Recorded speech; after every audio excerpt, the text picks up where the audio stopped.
ఆడపిల్ల గెలిచేది 127 కొట్టిందంట కదా.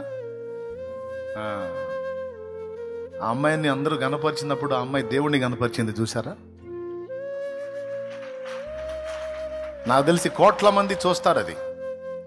క్రికెట్ అంటే భాష, దేశము అనే భేదం లేదు, ప్రాంతీయ భేదం లేదు, జాతి మత కుల దేశ ప్రాంతీయ ఏ భేదం లేదు, అందరూ చూస్తారు. అంతమంది వింటుండగా అమ్మాయి యేసు ప్రభుని మొదట గనపరిచింది, తల్లిదండ్రుల్ని గనపరిచింది. నేను సంతోషించాను ప్రభువుని బట్టి, రెండు అమ్మాయిని బట్టి కాదు. ఎలాంటి స్థలంలో నిలిచినా క్రీస్తుకు సాక్షిగా ఉండున్నట్లు అమ్మాయిని పెంచారు చూడు తల్లిదండ్రి. కొట్టండి, గట్టి కొట్టండి. ఇప్పుడు అమ్మాయి దేవుణ్ణి గనపరిచింది కదా. మన ఆర్టిస్టులు ఉంటారు కొంతమంది, ఉన్మాద ఆర్టిస్టులు, ఏదో రకంగా పెడతారు చిచ్చు, పెట్టినా పర్వాలా, లైఫ్కి సరిపోయేంత కార్యం చేసింది, నా దేవుణ్ణి గనపరిచింది అమ్మాయి. ఎంతమందిలో ఉన్నా సరే చూడు, మొహమాటం లేకుండా యేసు ప్రభు నాకు ఇచ్చిన గెలుపిదని, ఇది మొదట దేవునికి మహిమ అని చెప్పి ప్రభుని జీసస్ అని యేసు ప్రభుని ఎత్తింది అమ్మాయి.